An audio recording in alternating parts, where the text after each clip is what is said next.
Hi friends, we are here in the very unique Santa Claus, Indiana at not only one of my favorite amusement parks, but one of my favorite places in the entire world, Holiday World and Splash and Safari, with Director of Communications and fourth generation owner, Leah Koch-Blumhardt. Leah, thank you so much for being here today. Thanks for coming out. Oh my gosh, I mean, as you just heard, there's literally no place I would rather be. So Leah, again, you're the Director of Communications. Can you tell us a little bit about what you do on a day-to-day basis here at Holiday World? Well, there's no normal day. There's a normal year at Holiday World. I'm managing social media, our website, and of course traditional media. That's kind of the big picture of what I do here. Well, let me say that you write incredible press releases, and we'll dig a little deeper into this later, but you have a very special press release that you're preparing for in the near future. Is that right? Absolutely. We can't wait to share. We are going to journey through Holiday World today as I ask Leah some questions. Please join us for our walk through the park. All right, Leah, so first question I have for you is, can you tell us a Holiday World fun fact that very few people know? Yeah, so where we're standing right now is part of behind the scenes of the original Santa Claus Land. Oh. And original Santa Claus Land is actually behind the scenes now. It was a very small roadside attraction, and so eventually we kind of had to flip everything. So Santa's Merry Marketplace, that's kind of our big marquee restaurant in the park that we're right next to right now. With incredible pizza, I must say. That restaurant used to be like our original toy shop, everything for Santa Claus Land, and we actually moved the backup house to this side now. So Santa Claus Land, it opened in 1946. Yep. So that technically makes Holiday World the world's first theme park. Yes? Yes, there are other older amusement parks, but we were the first park with a central theme. Wow, I love that. And then, do you know, like, what was the inspiration to, like, expand into more holidays? My grandfather really took a look at Christmas, and I think he had been building within Christmas for so many years. So from 1946 to 1983, we operated as Santa Claus Land. And in the late 70s, you can see him start to make the change of Santa Claus Land, it's a holiday world of fun. And I think he was realizing that Christmas only has so many names and it's kind of limiting. So he wanted to come up with something new. And so that's 1984, we began as Holiday World, and we had the Frightful Falls and Halloween section and our 4th of July section added as well. You know, we've kind of already buried the lead, but I think that talking about your grandfather is probably a good transition into this next question, which is, can you tell us, how did you get into the theme park industry? So I didn't have a lot of choices. I had the choice of which department I wanted to work in when I turned 14. Being born and raised into a theme park family, those were my options.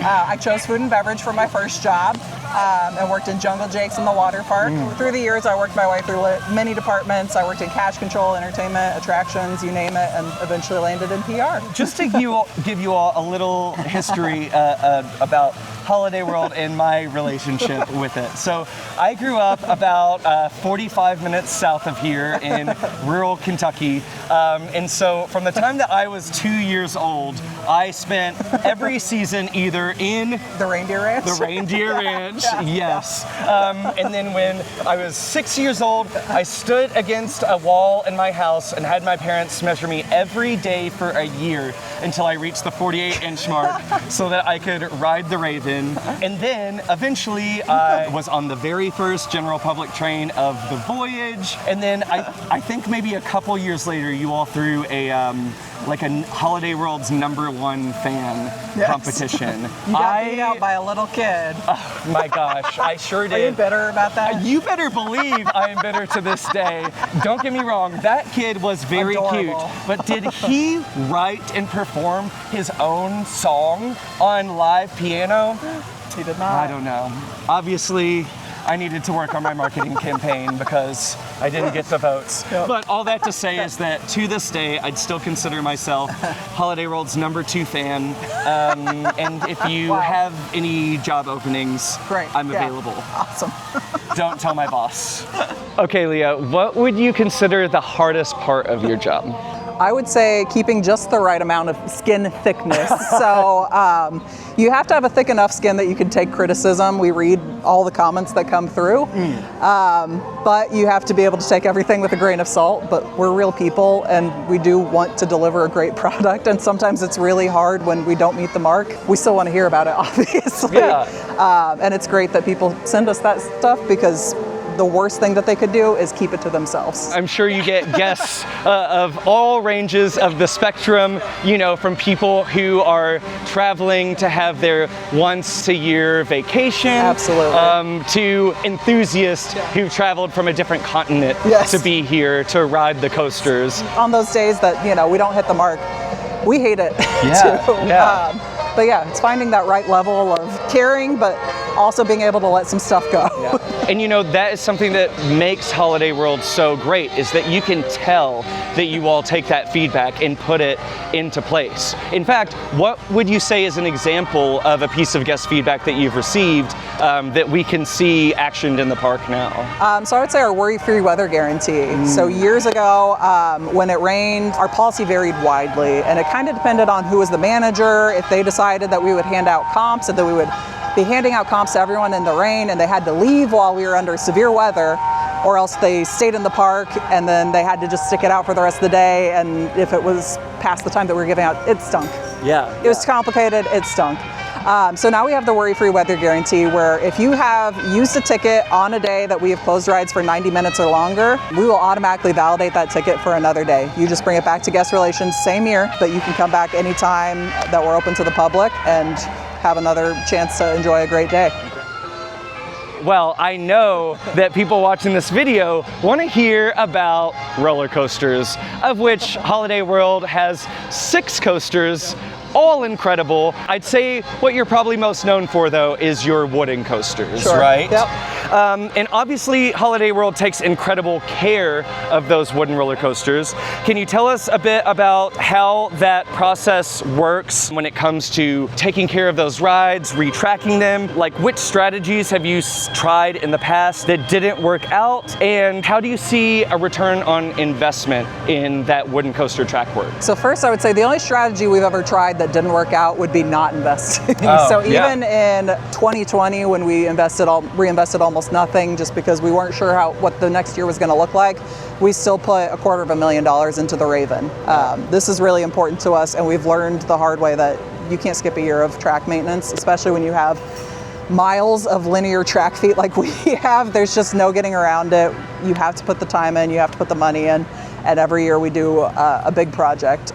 So that's something that's really important to us. And each year, I mean, it's varied from $250,000 to 1 million, million and a half, depending on the year. But we take the coaster maintenance so seriously. They say you have to rebuild a wooden coaster every 10 years or so. And we really take that to heart. We're constantly working through the track and just making sure everything is fresh. And every time I go and talk to our coaster maintenance team, they know exactly what the next spot is going to be. They've already got a list of what's going to be next year, what's coming down the pike a couple years from now. And we even do testing before we start for the season to see where the G-forces are and make sure if there's anything that bumps just a little bit outlined, we go and fix it before the season starts. It's funny because it's like a Ship of Theseus situation, right? Where it's like Raven opened in 1995. That makes it 31 years old. There's very, very little original wood still left there, and it's not key wood anymore. And still to this day, it's considered like one of the best wooden roller coasters in the world. Most years, our 3 wooden coasters still make the top 15 in the Amusement Today rankings. We're talking about like on-the-spot track fixes.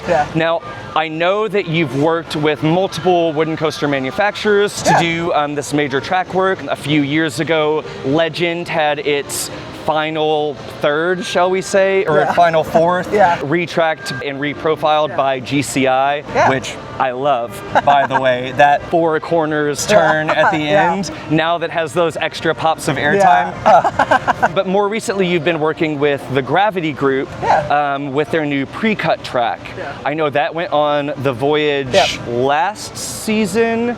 I'd have to check. It's been a couple seasons now that it's been running, but it runs great. Just depends on who's right for the project at hand. But a lot of times we don't even need an outside coaster engineer for some of these projects. You have an in-house team. A lot of this is just direct replacements, and we have 8 or 9 employees that are dedicated to just track work. That is their full-time job year-round, inspecting the tracks when we're open and then replacing the track during the off-season.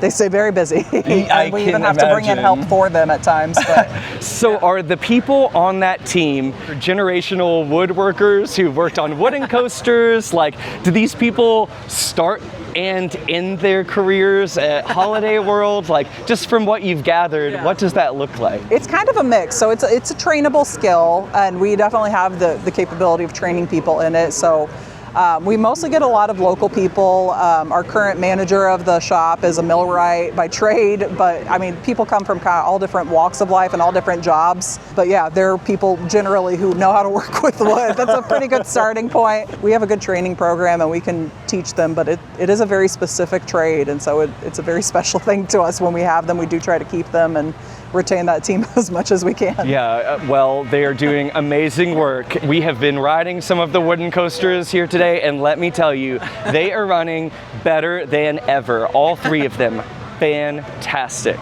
So, Leah, obviously you have been coming to Holiday World, both for work and as a guest for your whole life. Yes. So you have seen many attractions come and go. Can you tell us, what is your favorite lost attraction of Holiday World? My favorite previous attraction is Paul Revere's Midnight Ride, which used to stand right behind us. Literally the spider right here. / octopus / monster, depends on who you are and what you call it, but I miss that one a lot. Me too. I think that was an Irely spider ride. But yes, it's set right here. And I have a very, very early memory of being here when I was 3 or 4 years old. And it loaded either 2 or 4 gondolas at a time. As the ride was loading, the other riders would be in the air. And when I was 3 or 4, I thought I came off that ride and told my parents I was waiting upside down forever. And I went home and told all my friends that I went upside down at Holiday World, which is funny because until Thunderbird was installed, you could not go upside down at Holiday World. Nope. So little Daniel was a bit of a fibber. My favorite lost attraction at Holiday World was actually right on the other side of the midway here. It was a chance falling star called Banshee. You rode in stadium seating, and the arm took you way up in the air, or at least it felt like way up in the air at the time. It was a tall attraction. I remember being like in Splash and Safari and looking up over at the hill and seeing Banshee's gondola like swinging above the treetops. We gave my dad endless crap about that one going away. That was a favorite of ours too. So I did have the privilege of attending Leah and her husband, Matt, who his title at the park is VP and Chief Operating Officer. Yes, and he does an incredible job, obviously. Looking forward to seeing him today. But I did have the pleasure of attending their wedding, which was gorgeous, the most beautiful wedding I've ever been to. But Leah has a fun fact about this carousel and kind of like the history of some of the horses with it. The carousel wasn't original to us. When we got it, we've slowly been renovating the horses and updating them to be 4th of July colors. But for our wedding color schemes were a little more purples and blues, which was the original carousel color scheme. And we took some horses from this carousel up to our wedding. It was a carousel themed wedding. And we'll definitely be reusing those horses for my wedding someday. So thank you so much in advance, Leah. Wow. What really a generous appreciate offer that. I just made. All right, so we have talked about some attractions that were at Holiday World and have since been retired. Can you tell us an example of an attraction that almost came to be here, but never ended up coming to fruition? So my favorite example of this is up in the Reindeer Ranch. We used to have the little kids, Thunder Bumpers Jr. And we had all these grand plans to move it to the water park because it operates in water, a bumper boat ride. And we even had a contest and a guest named it Water Bumpalos, which was awesome. That is such a fun name. And it was just a year that the capital budget we didn't feel like it fit anymore, and a lot of the costs came in different than we expected completely, and so we had to cut it, and we just never really got back around to it. And Yeah. so once in a blue moon, someone still comes back and goes, "Where's water bubbles?" As we're walking through the park, I am just feeling so much nostalgia. We're walking past Holodog Express. That was at one time the Freedom Train, right? Yep, it was originally the Santa Claus Land Railroad and has slowly turned names over through the years. Oh my gosh, so was that like an original attraction from Santa Claus Land, or was did the train come around afterwards? The train opened, I believe, in 1947, and we opened in 1946, so it was essentially an original That attraction. is awesome. So is this like the oldest attraction in the park? So this is actually a newer version. A few years ago, our maintenance guys went to go do their annual maintenance on it and put their hands through the engine. So, Oh no! so now it stands on display in front of the Liberty Bell gift shop. Oh, great. Yes, actually, we walked past that earlier, and Yeah. it's a beautiful display. You have been in the industry for a long time. Can you tell us, is there another theme park that inspires you? Yeah, so Europa Park in Germany, it's another family-owned and operated business, and I admire a lot of what they do, and especially I love the way that they've really invested in hotels, and that has grown. But they've given us some advice too. They told us that getting from 1 million to 2 million visitors is harder than 2 to 5. So we keep that in mind all the time, but we're still working on growing over here. And Definitely. I think hotels will be a part of our future, just based on our love of Europa Park. I love Santa Claus so much, but we do talk about Holiday World being in the middle of nowhere. I say we're in the middle of nowhere, but close to everything. Yes. Oh, that is we're totally 3 hours true. from Indianapolis, Nashville, Cincinnati, and St. Louis. It's a pretty good spot for a small trip. Totally. But when you compare that to Europa Park, I mean, you know, Actually pretty similar. that is like in rural Germany. Yeah. And now it's a destination that people travel around the world to visit and spend multiple days in, including us less than a month from now. So excited. What would you say is the best lesson that you've learned from working in your role at Holiday World? I think I've learned a lot about confidence and just believing in myself and trusting my instincts. We've had a lot of advisors through the years who have experience with their own individual parks. And I feel like for several years I trusted their advice over mine because they had, 20 years of operating this park or 50 years operating another park. And what I've learned is absolutely I need to take that advice and I need to learn from that advice, but I also know my park better than anybody, and that's something I've had to learn the hard way. We know this park well, we know our guests well, and we need to trust that. 100%. There's no one more apt to make the right decisions for Holiday World than someone who's literally had the park in their family for 4 generations. Yeah. We just took a quick interview break to have a bit of a hydration stop at one of Holiday World's free soft drink stands. So, Leah, in a world where everything is getting more expensive all the time, Holiday World has always been known for its value. And Yeah. like for me, the really important pieces of that value is that you all provide free unlimited soft drinks. Is that something that we can expect to continue into the future? I think we would see a massive revolt if we ever discontinued free soft drinks. It is such a part of who Holiday World is now that I think it's here to stay. And of course, we're known for not only free soft drinks, but free sunscreen and free parking.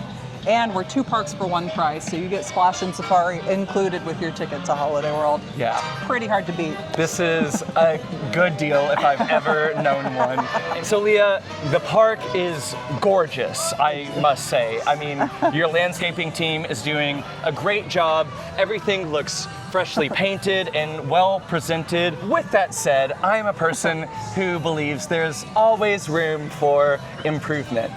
If you had a blue sky budget, what is a beautification or improvement project that you would like to see implemented at the park? Tons of things, but more trees. I would put trees in for days. All kinds of extra landscaping. We keep adding more and more every year, but I would love to keep growing that and keep making it even better. More murals. We still have a lot of empty walls and empty spaces that we've started filling with murals, but I would love to see even more of those. And I love a good photo op. So at one point, actually, the inspiration for the large sculptures by Good Gravy started by me saying, you know, one year we could probably take $100,000 and make a selfie garden. Basically just larger than life, red, yellow, blue, rainbow, all kinds of just fun party atmosphere, just fun photo ops that people can take pictures with. And that turned into our giant sculptures at Good Gravy. But that was where the thought came from. Yeah, that vision is amazing. I mean, we're seeing it year after year in the improvements that you're already putting into place. Like when we just look at Christmas and Santa's Merry Marketplace, the way that that has been revitalized since I was a kid. When you look at the area around Good Gravy and Thunderbird, I mean, like the ante is being upped all the time. And we're planting trees very aggressively. So Splash and Safari was built in the middle of a clear-cut field. You know, it's been hard to get trees to grow there, but we've been spending a lot of time on trying to get them growing there because we know it's a hot spot and people need all the shade they can get in Splash and Safari. Speaking of the murals around the park, because I think that's an amazing idea, do you all typically work with like local artists on those murals? Do you bring in a company that you have a good relationship with? Is there someone in-house who can do that? How does that work? Yeah, so we have an in-house team. So our sign shop are the skilled painters that can do this kind of work. Our manager of the sign shop just retired 2 years ago, Rick. He was here for over 50 years. Oh my gosh. And he painted most of the murals you see, but the newer one, the veterans one that we just walked past, that was painted by our sign shop, the person that he trained and our newest member of that team. So we still have the skill and it's great to see them out and doing these full-scale projects. It's really cool to see what they can do. You know, one of Kieran's and my favorite theme parks, and lots of people's favorite theme park, is Disneyland in California. And what we say makes Disneyland stand out is that when you enter it, it really feels not like a theme park, but a park in general. And that everywhere you look, it really is. You're surrounded by trees, beautiful flowers, like running water. That attention to detail, it really does make a difference. So to hear you say that that is something you all are paying attention to and giving budget towards, that's awesome. So one piece of lore that I've always loved is that there are 3 Cook siblings and 3 wooden roller coasters here at Holiday World. Obviously, Raven, Legend, Voyage. Leah, why don't you tell us a little bit about that and which coaster belongs to you? Yeah, so the Raven was built first. That belongs to my older sister, Lauren. The Voyage was built last, and it's also the tallest, and my brother, William, is the youngest, and by far the tallest in our family. By far. Standing at 6'4", definitely tallest. But behind us is the Legend, and that's the middle child coaster, and I'm the middle child of our family. And really, we've kind of gotten the same treatment over the years. The Legend definitely. You mean the Legend has received continued investment and gets better and better with age? True. And it is, I would say, going through a renaissance right now with the enthusiast community, where I feel like it's really starting to get its moment where people are appreciating it. Because where else do you find a coaster that has laterals like the Legend? That is what we were, like, Kieran and I were racking our brains yesterday. Like, there is not another roller coaster that we can think of that has laterals like, I mean, this is a one-of-a-kind wooden coaster. With all that said, RMC Legend, yay, nay. Our coaster team takes way too much pride in maintaining that track. We're definitely, they would revolt. All right, enthusiasts, continue to speculate. But you heard it. You heard it here first. You heard it here first. I am from Kentucky, after all.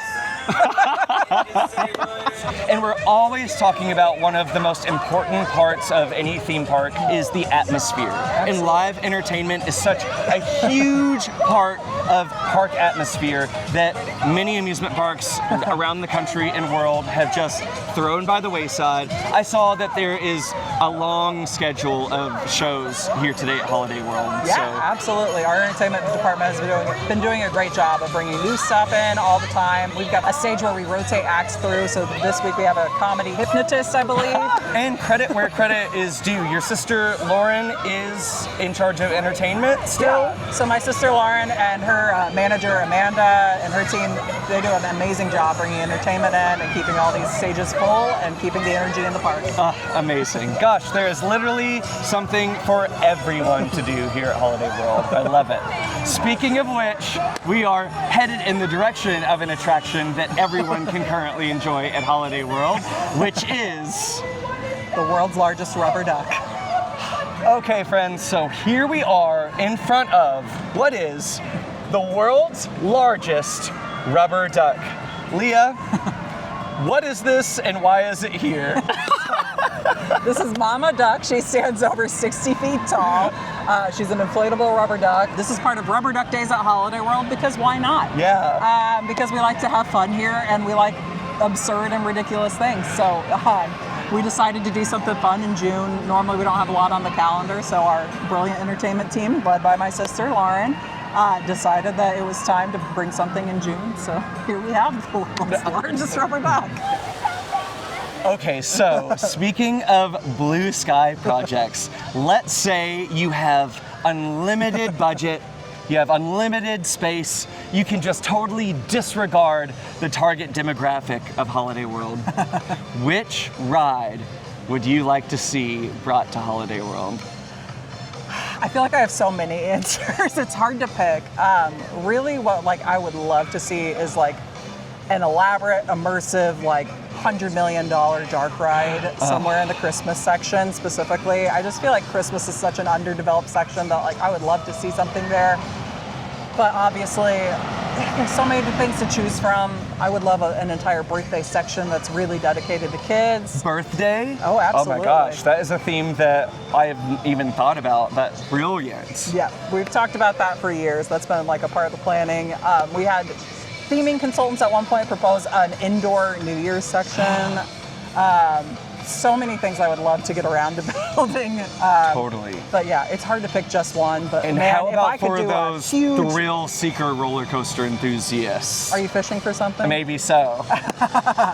I would love to see a hyper at some point. I don't know if we would ever go Giga, but I think there's a lot of thrills left unexplored here at the park, and I would love to get to all of them. Well, Leah, if you've seen any of our videos, well, I'll just tell you, at the end of nearly every single video that Kieran and I have done, we say, you know what would be great in this park? A hyper. So we're right there That's with your you. suggestion. Got it. Yeah, if I can go ahead and fill make a out note, my yeah. my Comment guest card. survey, Yeah, exactly. sure. Other than the true kids section, the Reindeer Ranch in Christmas, it is lacking a ride, and it's the first part of the park that you come to. So the idea of a full-fledged dark ride that the whole family can enjoy together in Christmas, I mean, and it feels like the possibilities are endless. Oh, absolutely. I'm just picturing right now, the family gathers at grandma's house and you have this beautiful Victorian home. Oh, that's right. Oh, we haven't made it to Thanksgiving yet today, so that's why. But yes, I'm totally with you. Yeah, there are so many options and just so many, I don't know. There's so much magic in Christmas that hasn't been, that we haven't been able to explore yet. So one day I would love to get there and get that section something it truly deserves. All right, Leah. Well, the time has come for me to ask the question that I know everyone has been waiting for, which is, well, behind me, obviously there is a lot of work going on for the new for 2027 attraction. Oh, is there? Well, it is either that or you guys are pushing around a lot of dirt for no reason. It's our favorite hobby. I thought that might be the case. With that said, Leah, can you please give us a hint for the 2027 attraction that no one out there knows at the moment? So the attraction that's going in 2027, we actually plan to build back in 2016. It's a different iteration now, totally different theme, obviously. Yeah. but the basic nuts and bolts we actually planned to do and then to scrap the plans for a while. Now, was that planned to replace Raging Rapids at the time? Because obviously that ride was there. It was going to go in place of Good Gravy. Wow, okay. Well, let me say, I'm so glad that we have Good Gravy. It was such a great addition to Holiday World. And I know that what you are installing here is going to be worth the wait.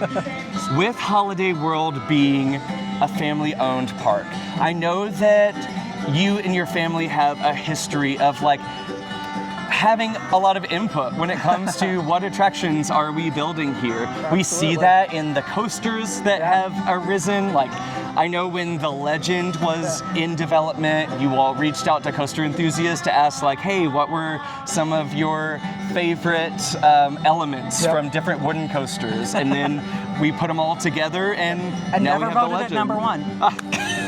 Rude, coaster enthusiasts. What are you thinking? I'm fine. Did you have any input when it came to what attraction we are installing here? We did this, I would say, with minimal input, except we knew what people loved about Raging Rapids that came out of this spot, and so we wanted to pay homage to that, but we wanted to build something totally new as well. Right now, just a couple days before announcement, all the pieces of the puzzle have already been put out there. Right. We put everything out on the field. It's just a matter of your ability to put all of that together. One, all of the pieces are already out there. We just have to put them together. Yep. Two, the attraction is going to pay homage to Raging Rapids. Yep. Three, it was an attraction that was planned to be built here at Holiday World 10 years ago in the plot of Good Gravy, which, if you think back, there was another attraction in that spot before. So with that said, we have 3 pretty awesome hints to go off of in just a very, very short amount of time. It's coming quick. The announcement will be made. Yep. So where can everyone tune in to hear what's coming to the park? Yeah, check out our social media accounts, Facebook, Twitter, wherever you follow Holiday World, and especially our YouTube will be premiering a video live. Amazing. All right, you guys heard it here first. An incredible new attraction is coming to Holiday World in 2027. Leah, thank you so much for walking around one of my favorite parks, one of your favorite parks, the park that your family has top owned 10 for sure. Easily top 10. You all just take such great care of this place. This is a destination that every roller coaster enthusiast, but every person who just loves fun needs to put on their list of attractions to visit. So thanks again, Leah. Thank you. You are amazing. And we will definitely be seeing you again very soon. All right, well, if you all enjoyed this video, please like, subscribe, comment on this video. We will definitely respond. And join us again soon. We have lots more fun roller coaster and amusement park content coming your way. Bye.